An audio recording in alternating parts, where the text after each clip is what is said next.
I would like to thank President Daniel. I would like to thank Provost Wildenthal to have invited me to give the Polykarp lecture this afternoon. I would also like to thank Dean Dennis Kratz, who has supported the Translation Center all these years and has put up with me. And I would also like to thank Margaret Kilborn, who has so beautifully arranged the event today. So thank you. I have known Polykarp Kusch, and I remember numerous conversations I have had with him. Polykarp Kusch had this rare ability to articulate the delicate refinements of ideas and place them in the larger context of the arts and humanities and the sciences. A truly interdisciplinary mind. And all of his words were always accompanied by a marvelous sense of humor. I am honored to give this lecture in his name today. It was approximately at the age of 7 that I learned the truth of E.D. Grossman's statement. E.D. Grossman is the translator of Don Quixote and Gabriel Garcia Marquez. And I quote, "Translation matters because it is an expression and extension of our humanity." I grew up under the American occupation in Germany. Our house was located on a magnificent hill overlooking a beautiful valley. It was so beautiful that the American army decided that they wanted to occupy the house. And therefore, they immediately decided to put 35 soldiers into the house.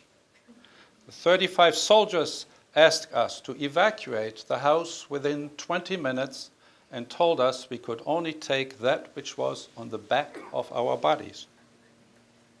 The army literally threw us into the street, and I was forced to live in the street. There was my mother, 4 children. My father already was a prisoner of war and was not there. Our house was constantly under guard by 2 soldiers, standing at attention 24 hours a day, 7 days a week. The soldiers were told that they could not speak with the Germans, whether adult or child. And we didn't know what to do because we just walked by the soldiers, but they seemed once in a while to give us a little smile. So we decided we should make an effort maybe to talk to them. But it wasn't easy. So what did we do? Children always are quite inventive. So what we do, we figured out when the soldiers had their feet straight ahead, we could not talk to them. We walked by them and we didn't know them at all and we looked in the other direction. But there was the other possibility, when there were shoes left and right open, that was the moment we could talk to them. And so in our brief conversations, there was always a little award, a Hershey chocolate bar. And when we were really lucky, we could get an orange, something I had never seen in my life, and I didn't know what it was. So when I first got my first orange, I treated it like an explosive. We called our favorite soldier the Big Bear. He told us that he was from Pennsylvania, which to me sounded like an alien planet. Looking back to that experience today, I understand that without realizing it, I was involved in an act of translation, not a verbal translation, but a visual translation. I experienced translation before I knew what translation was. And there's more frightening experience that is still stuck in my life to this day, and that happened before our house was occupied. The American army, as some of you know, came 8 days earlier than they were supposed to come, and therefore the German army did not have enough time to retreat, and there was chaos in the streets, battle in the streets, fighting in the streets. We were told at that time that we should retreat into a shelter that was close to the village where we were located. And the shelter was on top of a valley on this side, and on the other side of the valley was the American artillery. They assumed that in this shelter were German soldiers who had not retreated yet because they came 8 days earlier. So immediately there was a barrage of fire and bullets onto the bunker. 400 women, children, and a few men were in the shelter. Then all of a sudden, my mother decided that she was going to collect all the handkerchiefs, the white handkerchiefs, in the bunker. And these white handkerchiefs were put together as a square. And I all of a sudden realized that this was going to be a flag. That flag was put onto a wooden pole, and now came the real problem. Somebody had to take that flag outside of the bunker. And not one of the men decided that they were going to do it. So my brother, my older brother, took that pole, ran out of the bunker.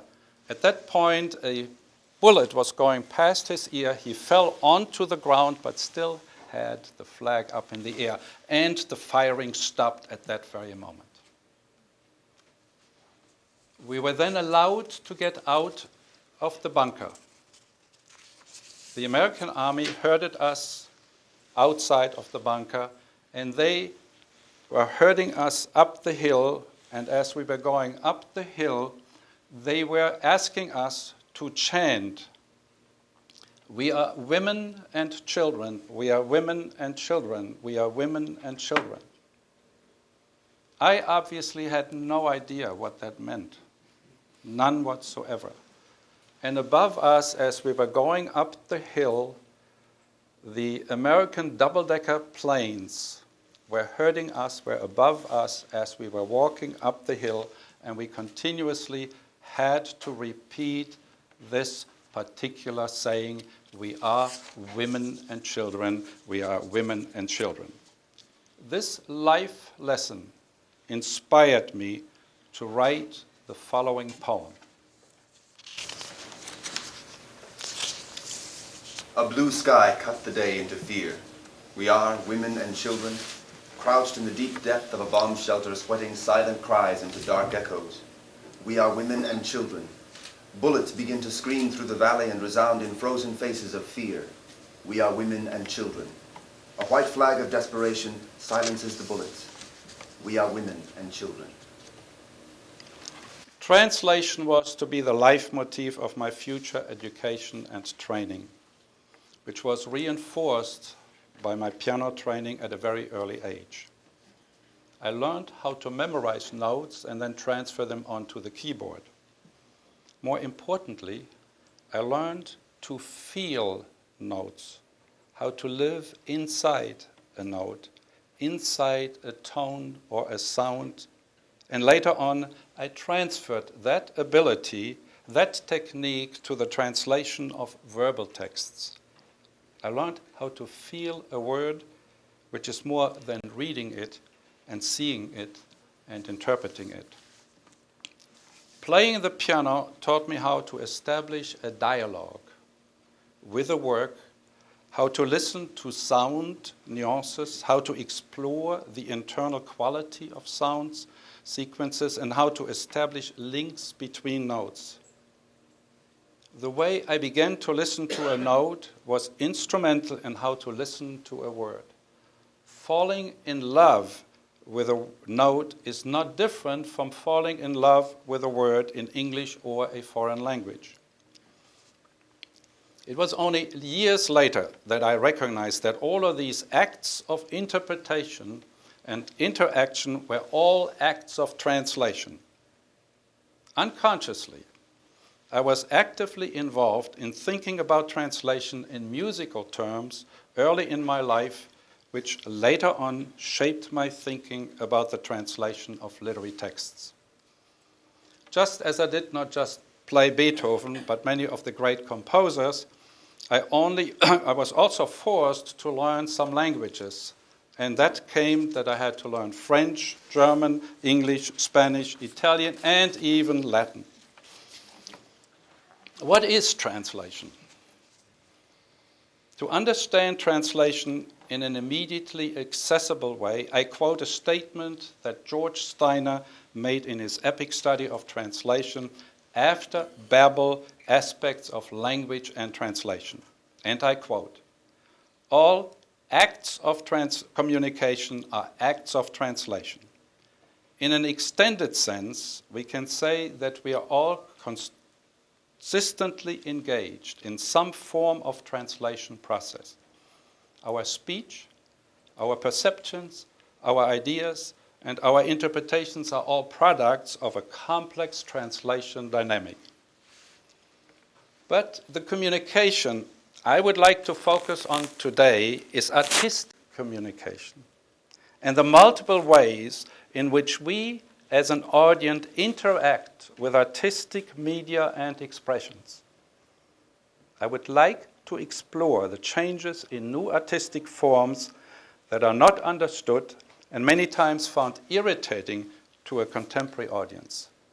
And I want to show how artistic innovation challenges an audience translatability, translation, and perhaps our responsibility of translating ourselves into new artistic works.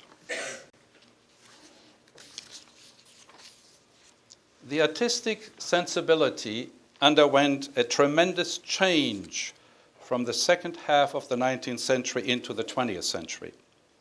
Audiences were suddenly confronted with artistic works in various media that baffled and distorted them and disoriented them and left them with a lot of frustration and incomprehension. And many of the artistic changes that occurred at the beginning of the 20th century are still incomprehensible to contemporary audiences today.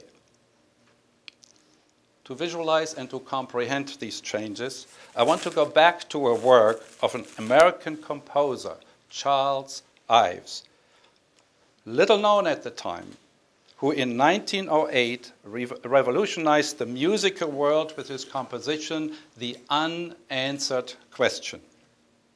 With this composition, Charles Ives created a major rift in musical composition by distancing himself from the tonal music and of previous centuries of melodic music.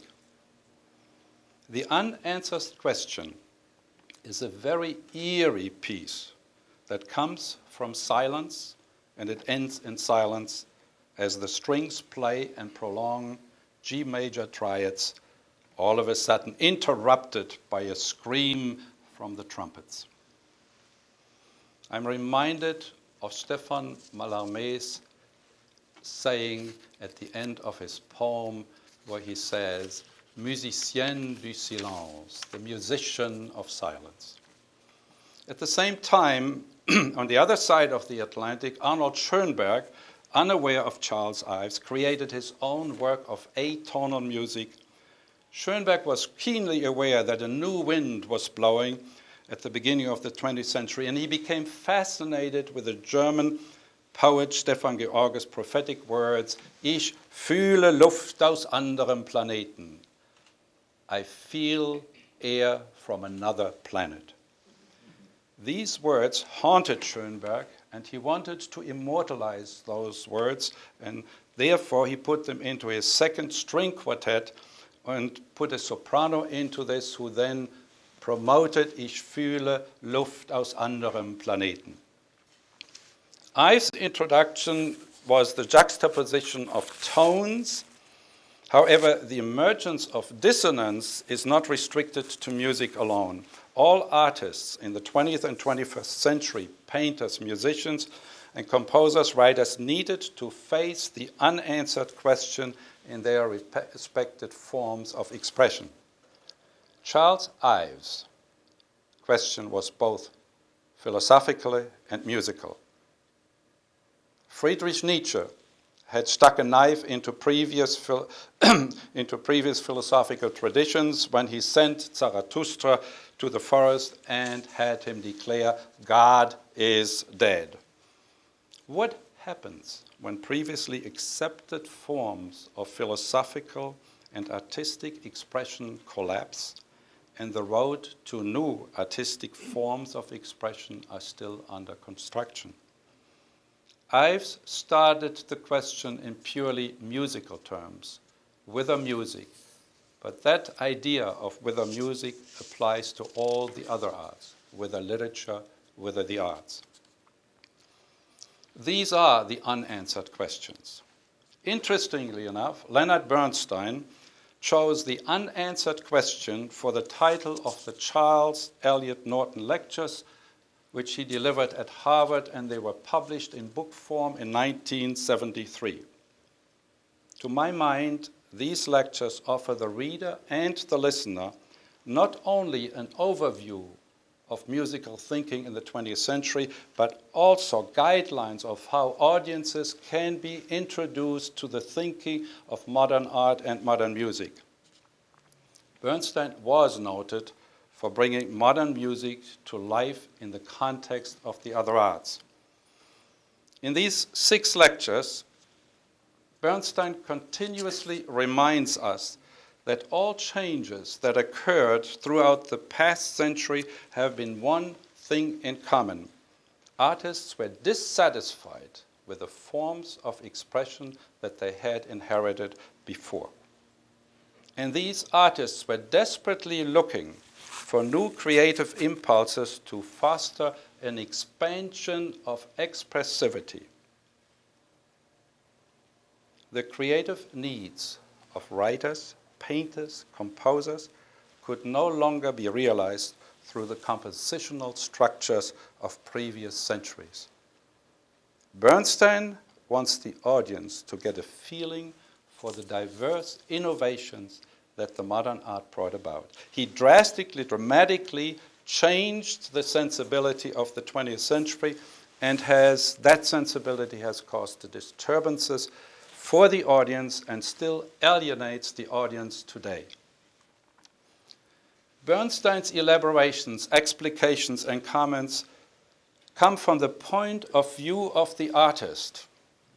Bernstein, the composer, the conductor.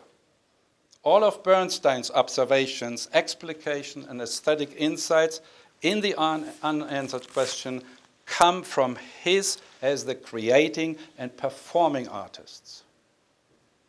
Yet my concern comes from the point of view of the audience. And I will pursue the perspective of the audience and try to find out whether there will be solutions to the unanswered question seen through the eyes of the audience. Can today's audience find an answer for the unanswered question? Do audiences possess the translation skills to approach and interpret the often drastic changes imposed by artists in their works? I'm reminded of Igor Stravinsky's observation. Everybody who makes something new does harm to something old. To spotlight the fruits of the artistic innovations and revolutions, we must go back to the middle of the 19th century. In the field of literature, 4 writers immediately come to mind: Charles Baudelaire, Gustave Flaubert, Arthur Rimbaud, and Stéphane Mallarmé. In the famous, or perhaps infamous year, in 1856, Charles Baudelaire published his collection of poems entitled Les Fleurs du Mal, Flowers of Evil. Almost at the same time, Gustave Flaubert put the final touches to his novel Madame Bovary, and Rimbaud charts his new vision of the world in his long poem Le Bateau Ivre, the drunken boat. Baudelaire intoned the first dissonant notes in the collection, The Flowers of Evil. What a strange title. Flowers juxtaposed to evil. The combination generates a strange feeling in the reader. Flowers versus evil. in incongruous juxtaposition. We don't perceive flowers as being evil. The title contradicts the way we look at the world. At the very moment when Baudelaire introduced his poem as The Flowers of Evil, another writer, namely Gustave Flaubert, racked the world with his fictional work, Madame Bovary. The novel focuses on a doctor's wife who has adulterous affairs and lives beyond her means to escape from the boring social everyday life. For a woman to engage in extramarital affairs, to commit adultery, was not considered an appropriate subject for a novel at that time. The novel was attacked for obscenity when it was first serialized in La Revue de Paris between October 1 and December 15, 1856, resulting in a trial in January of 1857 that actually made the work famous. According to the government prosecutor in 1857, the novel constituted an offense against public morals. Flaubert had produced lascivious pictures, and the accusation read as follows: Monsieur Flaubert knows how to embellish his paintings with all the resources of art, but without the circumspection of art. With him there is no gauze, no veils. It is nature in all its nudity and its all crudity. And even more dangerous, these frivolous and lascivious pages could fall into the hands of married women and even young girls. Flaubert was acquitted on February 7, 1857, and today, as you know, Madame Bovary is considered to be one of the greatest masterpieces of the Western world. Charles Baudelaire, whom T.S. Eliot called the most important representative of modern poetry in all languages, also knew that he felt air from another planet. One poem in The Flowers of Evil stands out, a poem that has been translated into English at least 100 times ever since its publication in 1856. It's probably also the most quoted poem in the history of world literature. And in that poem, there is one line of particular importance for the tremendous effect it has had on the future of artistic thinking. That poem, Correspondance or Correspondences.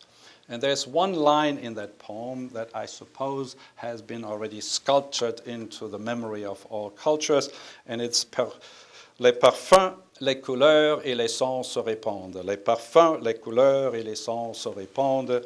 Perfumes, sounds, and colors respond to each other.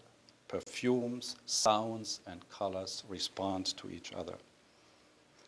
The poem is continuously creating analogies. In the poem, nature becomes a temple. Perfumes are like the skins of children, even like oboes and like green prairies.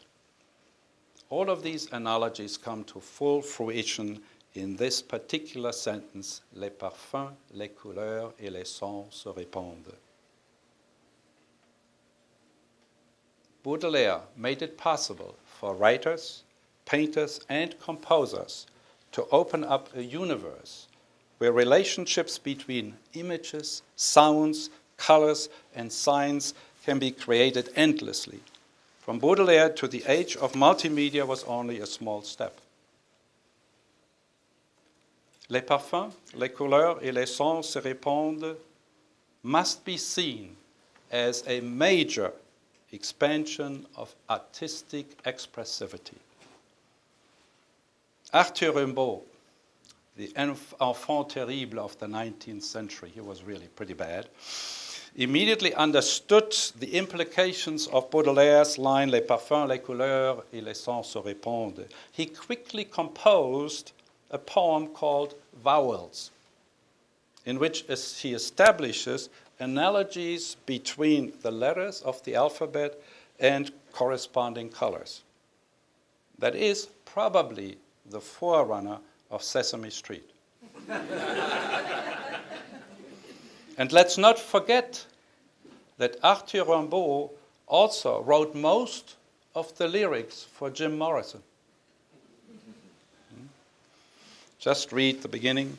It says vowels: black, A, white, E, red, I, green, U, blue, O. Vowels. Someday I will open your silent pregnancies. A black belt, hairy with bursting flies, bumbling, buzzing over stinking cruelties, pits of night. We learn one other thing from Baudelaire, correspondences. The sound of a poem can be as important as the music of a poem, can be even more important than the meanings of words. And indeed, there are works that we have created and that have been created where the musicality, the sound, the tones are much more important than the actual logical meaning of words.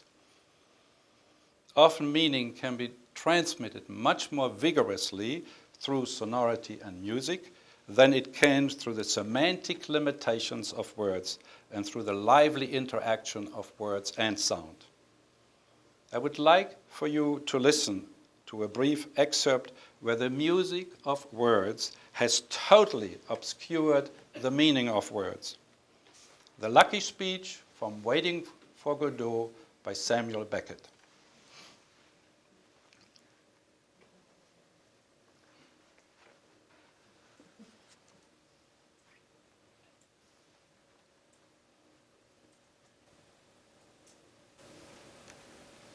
Given the existence as uttered forth in the public works of puncher and watchman of a personal God, qua qua qua qua, with white beard, qua qua qua qua, outside time, without extension, who from the heights of divine apathia, divine athambia, divine aphasia, loves us dearly, with some exceptions for reasons unknown, but time will tell, and suffers like the divine Miranda with those who, for reasons unknown, but time will tell, are plunged in torment, plunged in fire, whose fire flames, if that continues, and who can doubt it will, fire the firmament, that is to say, blast hell to heaven, so blue, still, and calm, so calm, with a calm which, even though is intermittent, is better than nothing, but not so fast.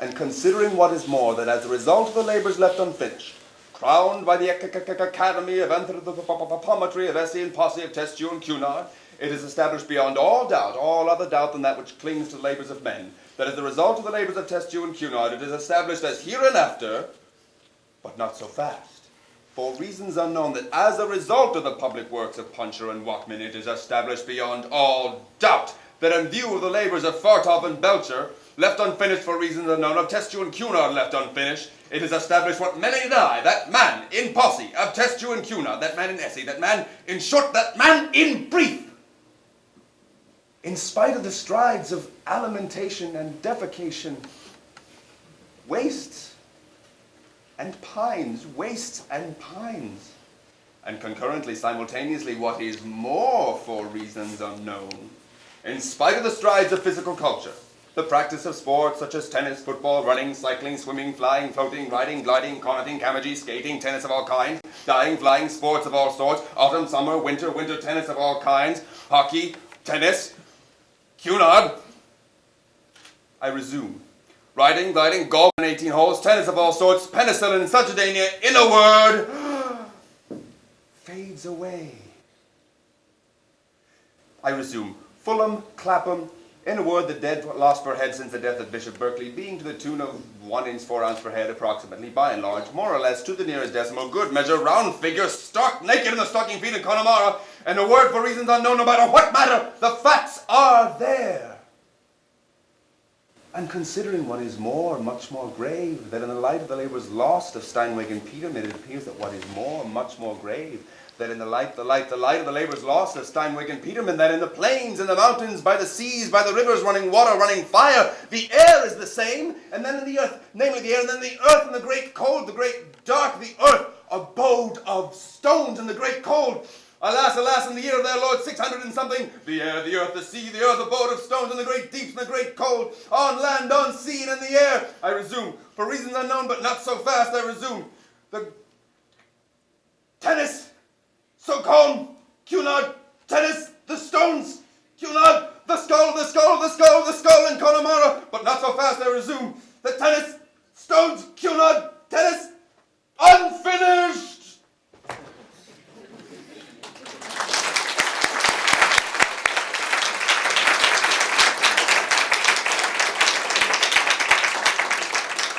I am sure the logical meaning is clear to all of you.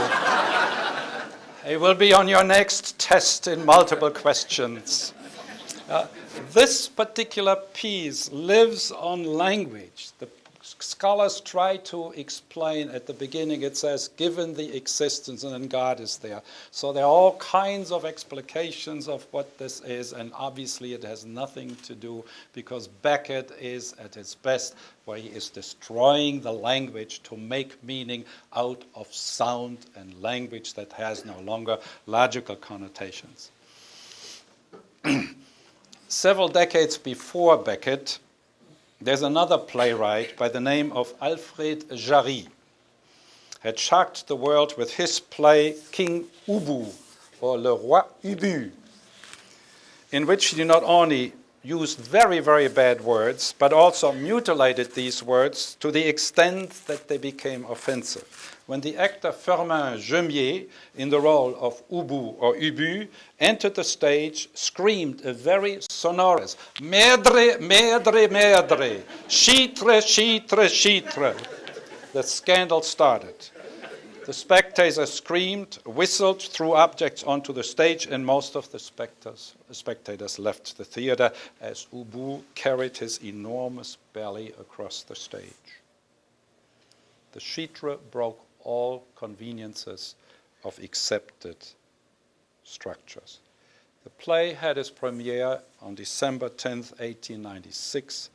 Strangely enough, the play King Ubu made Jarry famous, and he is still famous today. It is the unusual that challenges the audience's patience.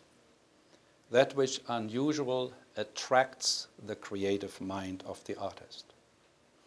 And the unusual can happen on many different levels. Beckett played with the possibilities of sound in language. Other writers invented situations that are totally uncommon to us, that are offensive to us, and we don't understand them.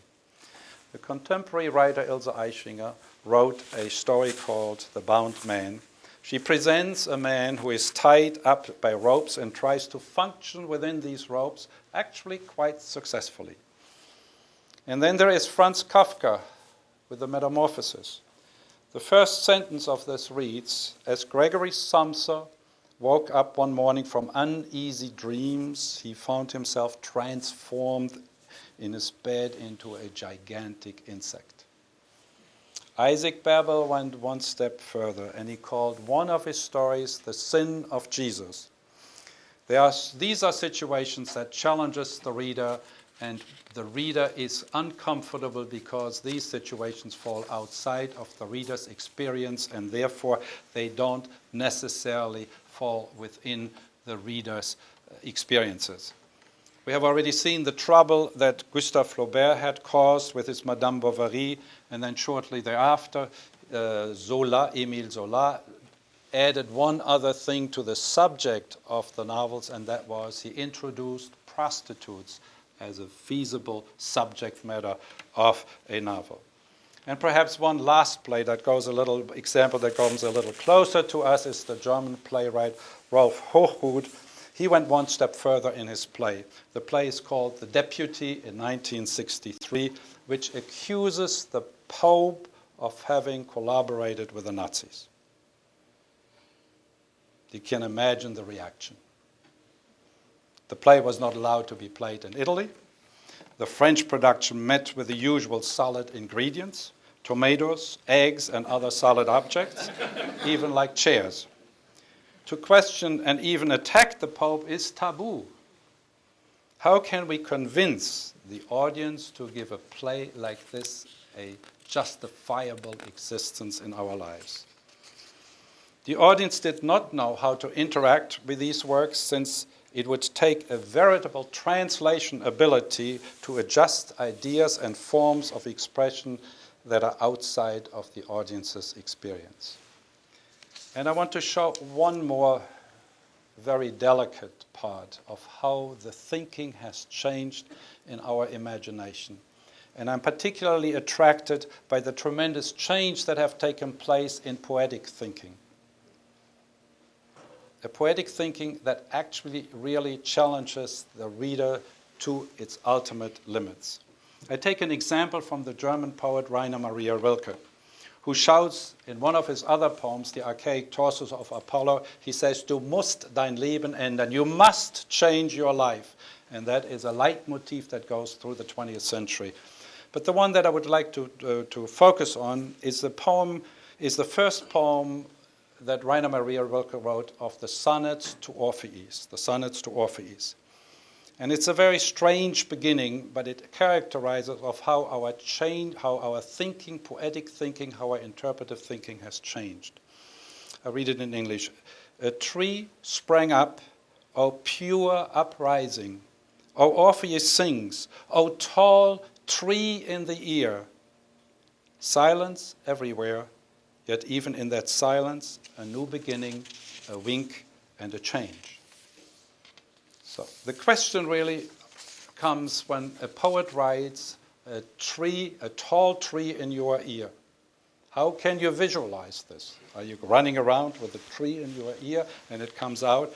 And this is, in the German it says, O hoher Baum im Ohr. The imagination of the reader has to change, because what the reader has to do, the reader has to think himself or herself into the inside of a tall tree, the power that a tall tree suggests to us. And what Rilke wanted to do, he wanted to give us an expression of the power of Orpheus' song.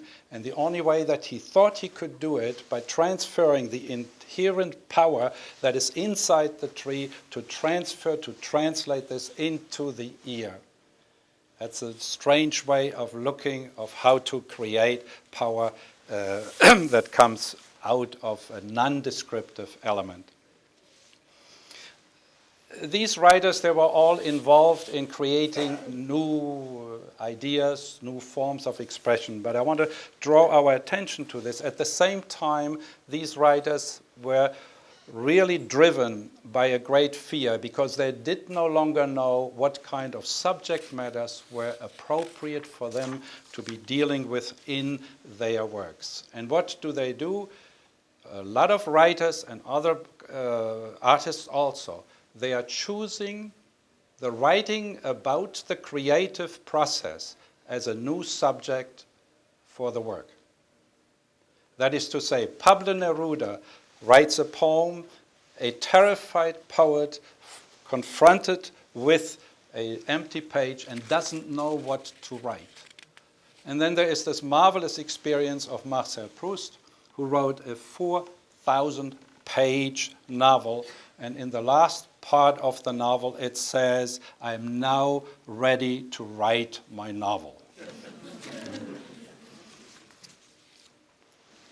The unanswered question is as real today as it was when Charles Ives opened the 20th century with his composition, The Unanswered Question. Perhaps the unanswered question has become more serious for the audience, since the gap between the audience and the artworks continues to widen.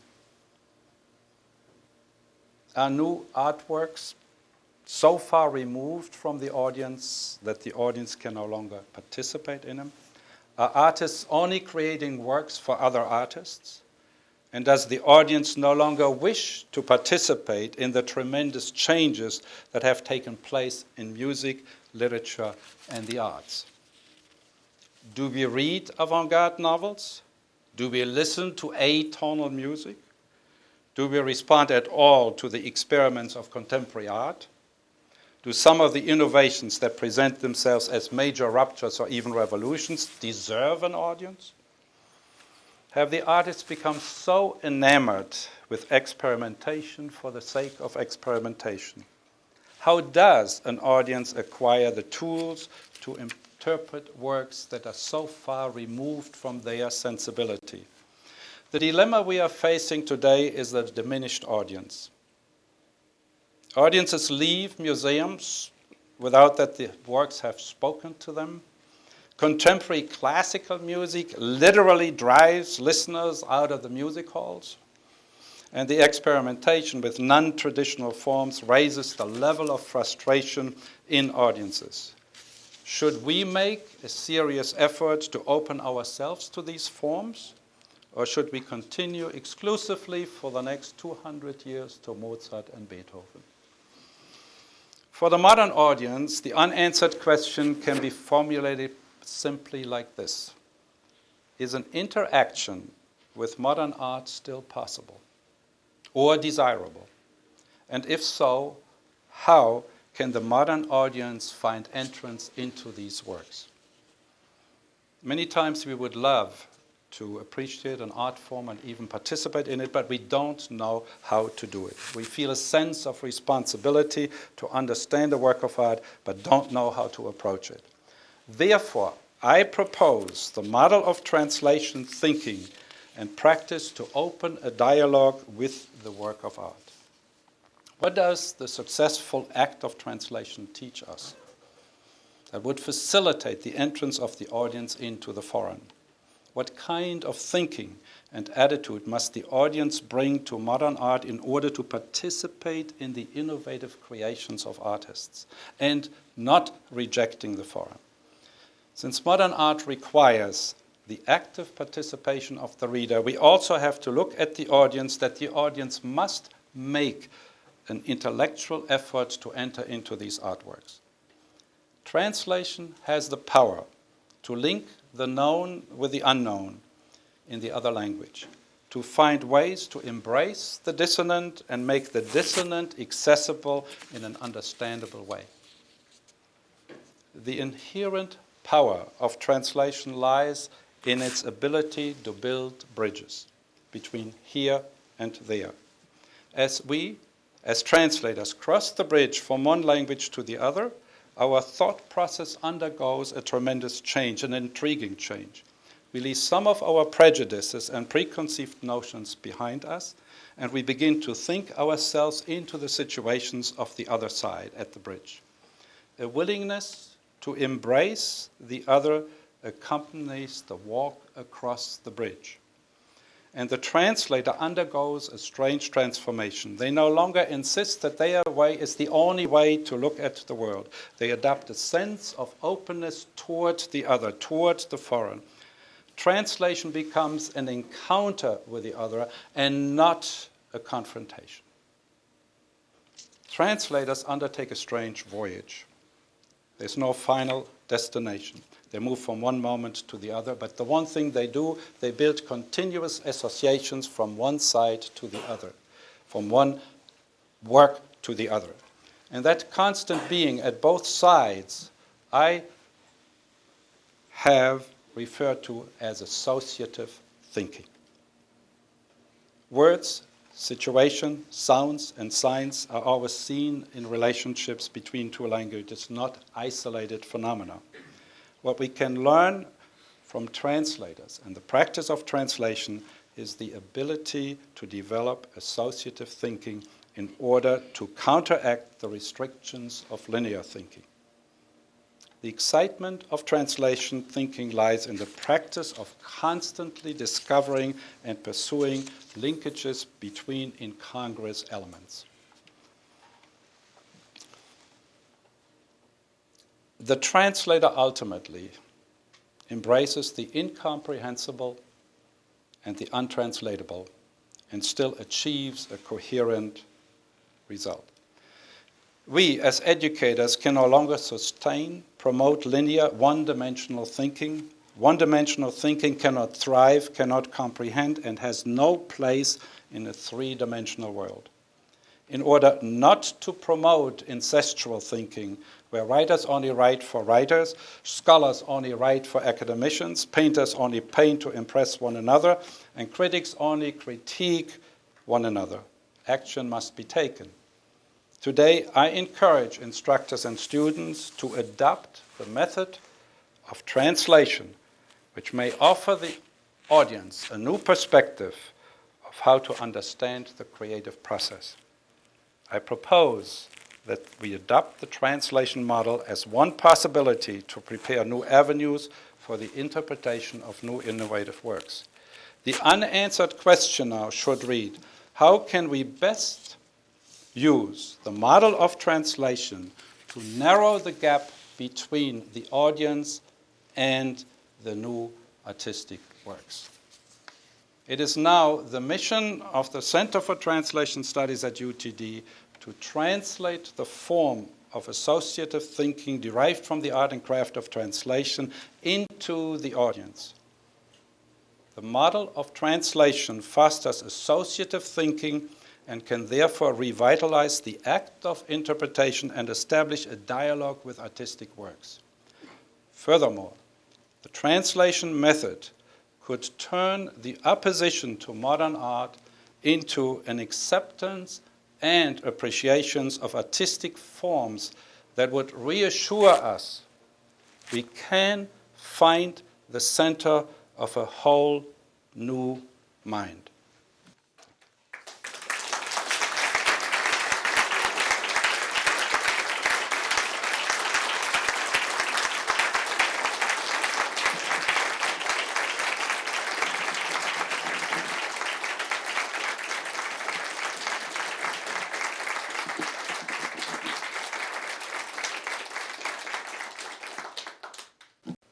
Are there any questions?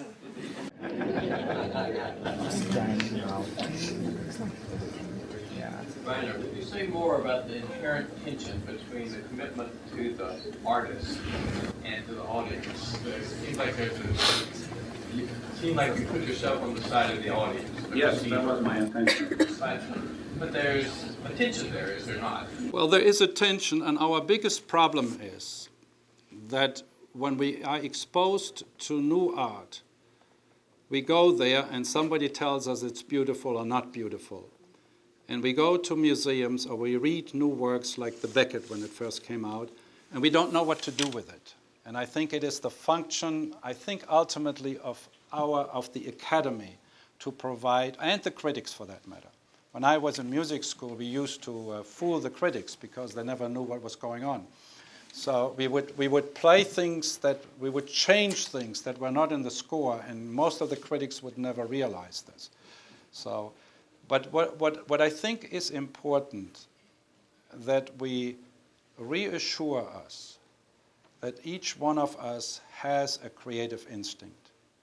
And if there is something creative in the work of art, then I would like for someone to show this to me how to get there. If you have the TSL line, let us go then you and I when the evening is spread out against the sky like a patient etherized upon a table. Right? That caused a lot of problems. Today I think we have fewer problems. And I think the tension that is between the artist and the audience is widening. Because I ultimately also think that a lot of artists have lost the respect for the audience. And that's my personal, and I think that's very dangerous. Yes. Rainer, I've heard you describe translation as the process of leaving one side of the river and going to meet people from a foreign culture and so on, and that the activity that happens as the translator crosses the river is that they begin to understand how they need to present themselves so that the people, the other on the other side of the river is comfortable welcoming them. Can you say a little bit more about that? Yes, that was involved. That's the educational model, I think, that is so exciting. What I was indicating is that as we are going from one side of the river to the other, some transformation has to take place because we have to lose the confidence, the full confidence that what we are bringing is the only way to look at the world. That's where we're having problems with. And that is what we have. I mean, I experienced that as a child when I was under the American occupation, that this is the only way you can look at the world. And what we need to understand is that when we are crossing the river from one side to the other, we're bringing something that we have to find out how it can be anchored at the other side of the river, which presupposes that, first of all, I'm open to listening, to looking, to understanding, which is body language, which is sound, which is logical meaning, which is the sound of words. And I think that's where we are failing to establish the contact with the other cultures, and we're seeing the trouble right now everywhere in the country, in the world. And that seems to me is something that needs to be brought into the teaching process of our being a little less confident of what we have, that it can be the same on the other side of the river, and that's where we get into trouble. Yeah? I mean, I have had, when I go to Europe, I had one case that we had a tragedy because the girl couldn't get the ice in the Coca-Cola. Yeah? That was a tragedy, right? And so these are, when we start on the lower level, but I think also when you want to enter into a new musical piece, you have to change. Something has to change in your attitude, and that's what I think is extremely important. That's why I said the gap between the audience and the arts is widening, but at the same time, I think we don't take enough responsibility as an educational institution to address that. I mean, we do the same linear thing. I mean, all courses in literature are taught chronologically. And so they go from there to there. Yes? Rainer, you mentioned the gap between publication of Madame Bovary and its acceptance. Is it your impression that the gap is widening as a question of the time between the artistic innovation and the acceptance by the audience? Yes, and I think that time, I think we're just right now maybe ready to listen to the Rite of Spring by Stravinsky. But I would imagine if I played it here, quite a few of you would walk out. I'm just assuming. I have been there. One of the more beautiful pieces of the 20th century is the Benjamin Britten, the War Requiem. Okay, when the War Requiem was first performed in Dallas, almost 80% of the people walked out. When it came the second time, they put it before the intermission, and after this was a Mozart piece, so they couldn't leave. Right? So, these are little techniques that we have developed. But I think it is important that we understand, as an academic research institution, we have to find some ways of bringing that gap closer. People do like the arts. I was brought up under terrible war conditions, and the one thing is when there is a disaster, the first thing that fills up are the churches, and the second thing that fills up are the artistic performances. And that I'm absolutely convinced. And so I feel that we have not addressed, that I'm talking now from my point of view, from the arts and humanities, we really have not addressed that very essential question of how we can translate ourselves into works of art that are totally foreign to us. Madame Bovary was foreign, Proust, all of these, when they first came out, people thought, what kind of nonsense is that? And when Beckett was performed, you saw that, right? What are you going to do with it? James Joyce, how long did it take us to at least begin to talk about James Joyce, Ulysses? So I think this is a major aspect of our academic institutions, and I think it's a responsibility that we have not really addressed. Yes? Yes, looking at various demonstrations and also with applications to computers, as I think you have been doing. Is there any work where people made some connections between translations and, for example, some theories in mathematics, like group theory and transformations? No, not very much. No, not that I know of. I wouldn't But the real problem also, if we talk about translation and computer translation, I think computer translation and machine translation will be rising at the moment that AI gets to the point where it can think contextually. You know, if you have the word culture, to a biologist it's something growing in the refrigerator, and culture to a humanist is of some other sort. Yeah. And I think until we get to that point that we can contextualize, find some computer way of contextualizing it, we're going to have very serious problems. But it's an area that will be.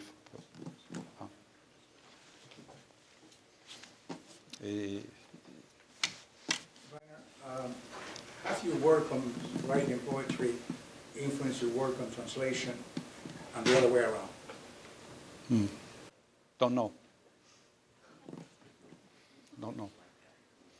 I think this is very close, the same kind of thinking. I don't know whether I made myself clear when I was talking about the Rilke thing. This is a totally different way of expressing how we think, how we feel.